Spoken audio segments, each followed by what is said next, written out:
छात्रों, आज के इस वीडियो में हम आपके लिए फंजाई जगत का इंट्रोडक्शन और उसके क्लासिफिकेशन के बारे में चर्चा करेंगे। फंजाई जगत आपके लिए बिल्कुल नया जगत है।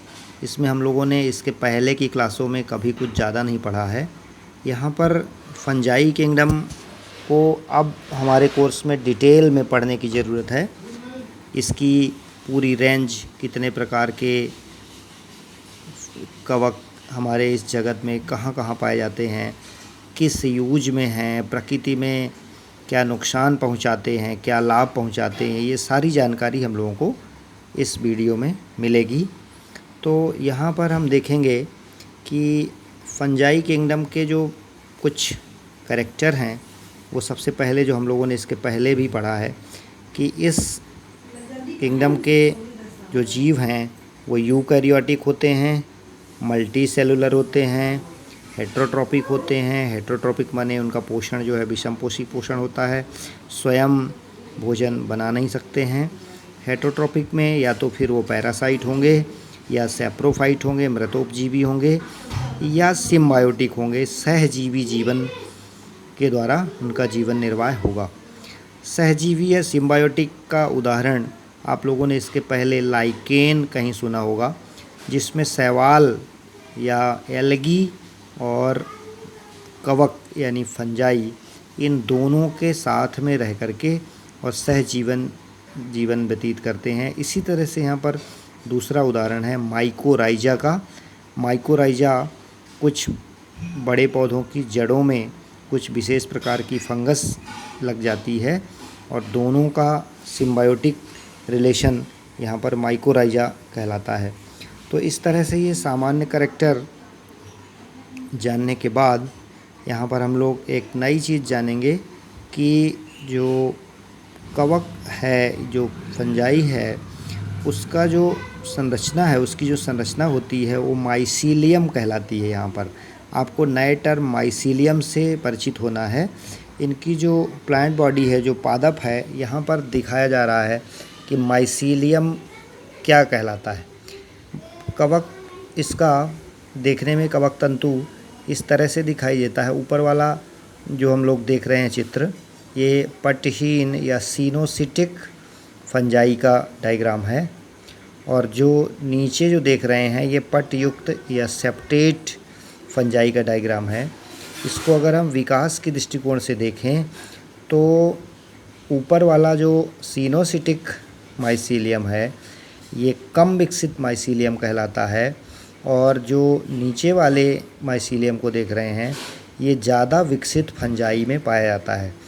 क्लासिफिकेशन का आधार ही है कि वर्गीकरण जीवों को कम विकसित से अधिक विकसित की ओर व्यवस्थित करता है। ये यहाँ पर हमने थोड़ा सा विकसित शब्द इसलिए उपयोग किया कि जैसे ही आप कोई क्लासिफिकेशन पढ़ना शुरू करते हैं तो उसमें हमेशा सरल से जटिल की ओर हमें अध्ययन करने के लिए कोई भी जीव मिलेंगे क्लासिफिकेशन में। तो पहली जो सबसे सरल प्रकार की फंजाई है वो सिनोसिटिक प्लांट बॉडी होती है, उसको अभी हम बताएंगे।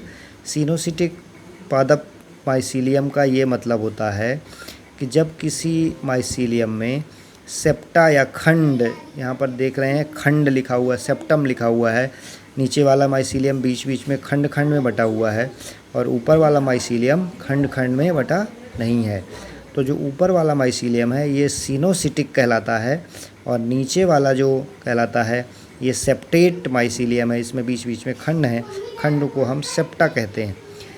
इसके माइसीलियम के अगर एक कोशिका की संरचना को हम देखें तो यहाँ पर बहुत क्लियर पिक्चर आपको दिखाई दे रही है कि ऐसा लगता है कि वास्तव में कवक की जो कोशिका होती है वो एक यूकैरियोटिक संरचना वाली कोशिका है।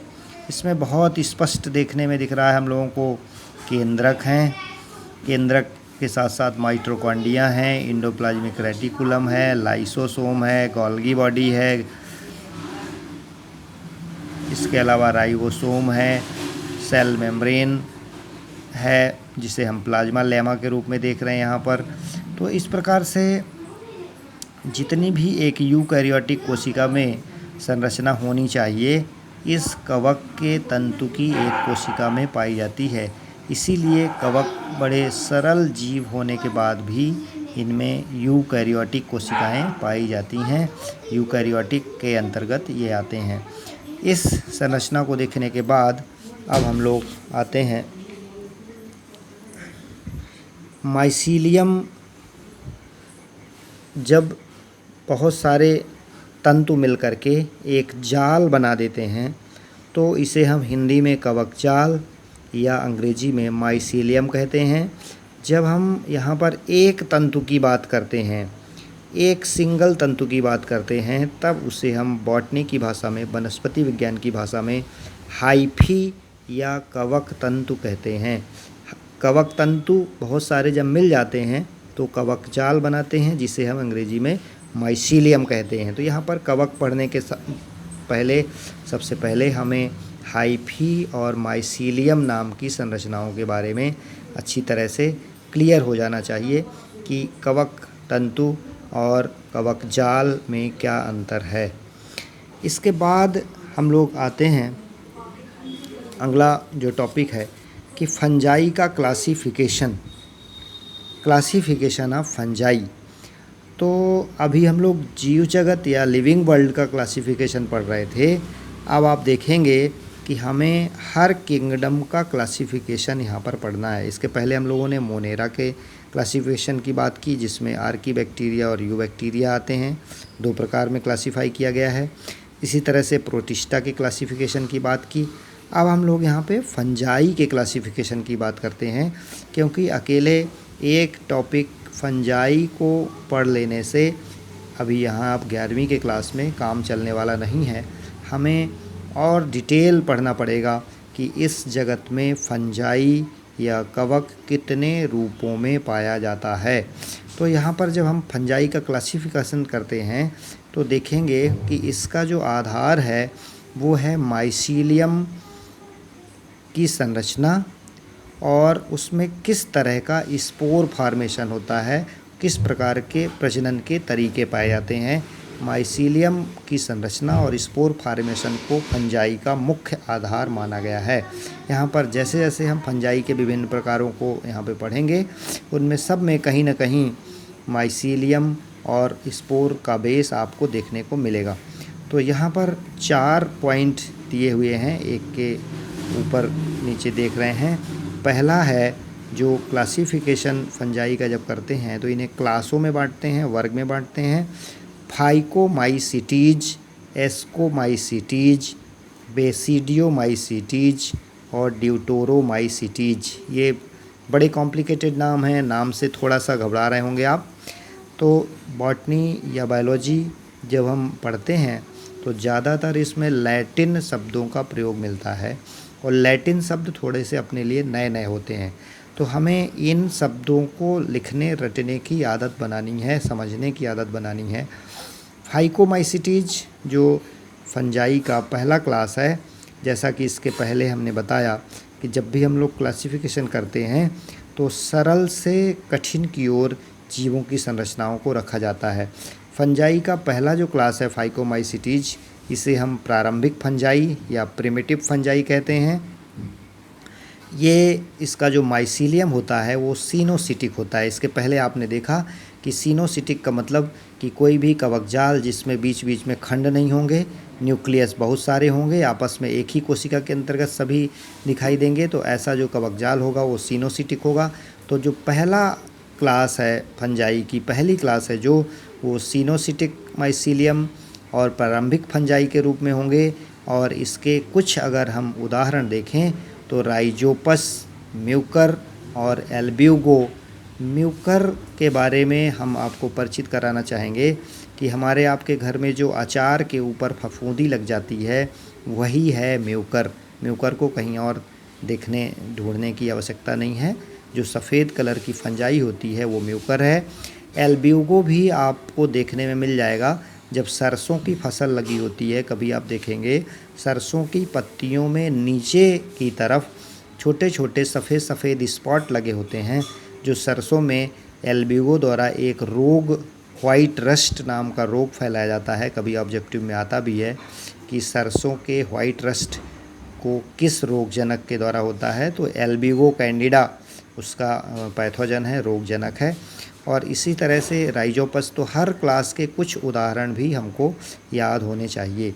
यहाँ पर दूसरा जो वर्ग आता है एस्कोमाइसिटीज, थोड़ा सा विकसित फंजाई का ग्रुप है।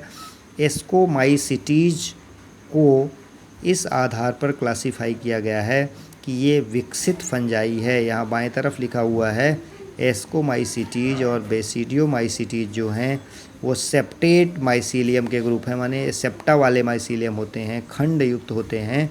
तो इस तरह से ये दो ग्रुपों को सेप्टेट माइसीलियम वाले ग्रुप कहा जाता है। तो एस्कोमाइसिटीज में एक फ्रूटिंग बॉडी या फल काय या फल जैसी संरचना, हालांकि बहुत छोटे होते हैं, ये माइक्रोस्कोप से दिखाई देते हैं, लेकिन एक नई संरचना यहाँ पर एस्कोमाइसिटीज में एस्कोकार्प दिखाई देती है। और एस्कोकार्प के निर्माण के कारण ही इसे एस्कोमाइसिटीज कहा जाता है। यहाँ पर मैं आपको एस्कोकार्प की संरचना दिखाना चाहूँगा। एस्कोकार्प एक फ्रूटिंग बॉडी के समान संरचना है, ये दिख रही है, ये है एस्कोकार्प। इसके ऊपर लगे हुए हैं एस्कस। एस्कस एक प्रकार के बीज हैं, बीजों के बीजाणु हैं। बीजाणु के लगने की जो संरचना है उसको कहा जाता है एस्कोकार्प या फलन काय। ऐसे फंजाई जिनमें एस्कोकार्प का निर्माण होता है उन्हें हम रखते हैं एस्कोमाइसिटीज के अंतर्गत। इसके कुछ उदाहरण हैं न्यूरोस्पोरा, पेनिसिलियम, क्लेविसेप्स। इनमें से पेनिसिलियम से आप लोग परिचित होंगे। पेनिसिलिन नाम की जो एक एंटीबायोटिक बहुत कॉमन है, इसी पेनिसिलियम नाम के कवक से प्राप्त की जाती है। यहाँ पर न्यूरोस्पोरा एक प्रजाति है फंगस की, जिसको किसी भी एक्सपेरिमेंट में हमेशा यूज किया जाता है। तो ऑब्जेक्टिव में पूछा जाता है जंतु जगत में, जंतुओं में ड्रोसोफिला नाम की मक्खी होती है, उसमें हर स्टडी के लिए ड्रोसोफिला का उपयोग करते हैं। वैसे ही जब फंजाई में कोई हम एक्सपेरिमेंट करते हैं तो उसमें न्यूरोस्पोरा नाम की प्रजाति का उपयोग करते हैं। तो फंजाई जगत की ड्रोसोफिला किसे कहा जाता है, ऐसा प्रश्न आता है। तो इसमें न्यूरोस्पोरा एक प्रजाति है जिस पर हमेशा वैज्ञानिकों द्वारा प्रयोग किए जाते रहते हैं। इसके बाद तीसरा ग्रुप आता है, तीसरा वर्ग आता है बेसिडियोमाइसिटीज। इसका भी नाम बेसिडियम नाम की रचना के कारण हुआ है। इसमें लैंगिक जनन के दौरान एक बेसिडियम नाम की संरचना बनती है, इसी आधार पर इसको नामकरण कर दिया गया है बेसिडियोमाइसिटीज। इसमें बहुत कॉमन जो इसका उदाहरण है मशरूम, आप सब जानते होंगे। एडिबल फंजाई, खाने योग्य जो फंजाई है वो मशरूम कहलाती है। मशरूम की खेती होती है। मशरूम बहुत महंगी प्रोटीन रिच सब्जी के रूप में आजकल बिकता है, तो मशरूम इसी ग्रुप में आता है। इसके बहुत सारे जो सदस्य हैं बेसिडियोमाइसिटीज के, वो रोगजनक होते हैं, पौधों में, जंतुओं में रोग उत्पन्न करते हैं। तो स्मट और रस्ट डिसीज, आजकल धान में एक कंडो रोग लगता है जिसे हम स्मट डिसीज कहते हैं। ऑस्ट्रेलेगो नाम की एक फंजाई का उदाहरण है, ऑस्ट्रेलेगो के द्वारा स्मट डिसीज होता है। पिछले वर्ष धान में काले काले गुच्छे जैसी कुछ संरचनाएं बनी हुई थी, उस रोग को स्मट डिसीज कहते हैं। हमारे गांव की भाषा में हम लोग कंडो रोग कहते हैं, जिसके कारण धान की फसल प्रभावित होती है। तो इसी बेसिडियोमाइसिटीज के अंतर्गत स्मट और रस्ट डिसीज उत्पन्न करने वाले फंगस पाए जाते हैं। तो इस तरह से ये बेसिडियोमाइसिटीज तीसरा क्लास पूरा हुआ। अब हम लोग आते हैं, चौथा क्लास है ड्यूटेरोमाइसिटीज। ड्यूटेरोमाइसिटीज का दूसरा नाम है फंजाई इम्परफेक्टाई या अपूर्ण कवक। यहाँ पर अपूर्ण कवक क्यों हम लोग कहते हैं, यहाँ देखेंगे कि जो ड्यूटेरोमाइसिटीज ग्रुप है इसके शैवालों में लैंगिक जनन की अवस्था नहीं पाई जाती। बहुत महत्वपूर्ण लाइन है, बहुत ध्यान देने की ज़रूरत है। हमेशा पूछा जाता है प्रश्न ये कि लैंगिक जनन की अवस्था जब नहीं पाई जाएगी, केवल अलैंगिक जनन की अवस्था पाई जाएगी, तो इसलिए इन्हें अपूर्ण कवक कह दिया जाता है। इम्परफेक्ट फंगस का नाम दिया गया है, फंजाई इम्परफेक्टाई कहा जाता है। इसके कुछ उदाहरण हैं।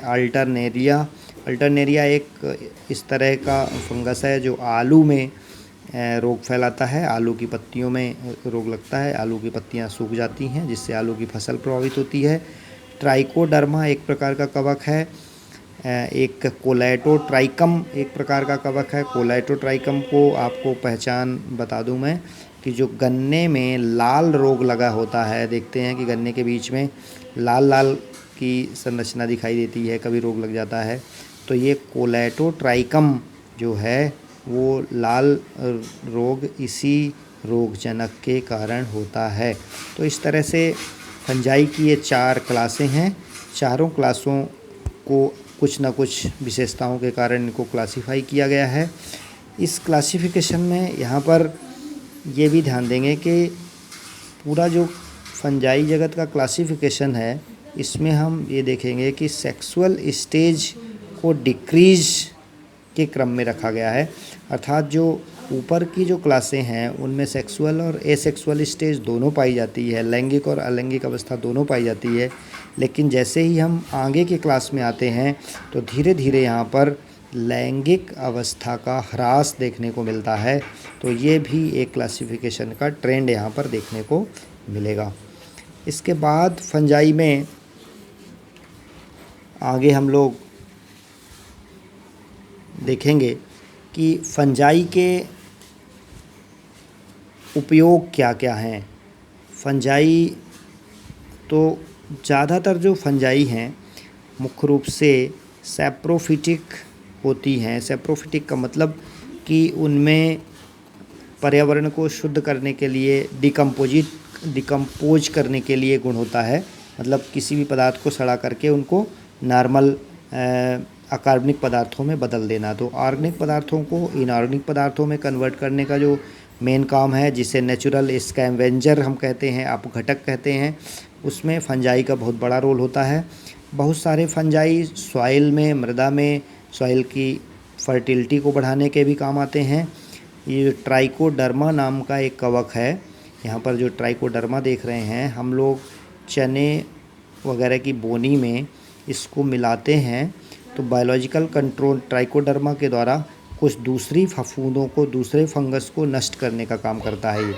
तो इस तरह से ट्राइकोडर्मा भी हमारे लिए एक लाभदायक प्रजाति है। कुछ मशरूम जैसे फंजाई एडिबल फंजाई के रूप में यूज होते हैं। कुछ फंजाई पेनिसिलियम जैसे एंटीबायोटिक बनाने के लिए यूज होते हैं। कुछ ज़्यादातर फंजाई जो है रोगजनक का काम करते हैं। तो इस तरह से प्लांट्स में, एनिमल्स में विभिन्न प्रकार के रोग फैलाते हैं और ये सब मिलकर के फंजाई जगत को भी हमारे आसपास उपयोगी बनाते हैं और हम जान पाते हैं कि फंजाई जगत का भी हमारे प्रकृति में कितना महत्व है। इस तरह से इस वीडियो में हम लोगों ने केवल फंजाई जगत को ही कवर किया है। इसको बार बार सुन करके समझेंगे आप। बहुत छोटी छोटी चीज़ें हैं, नई चीज़ें मिली हैं और बुक से रिलेट करेंगे। इस तरह से ये फंजाई जगत को यहाँ पर हम पूरा करते हैं।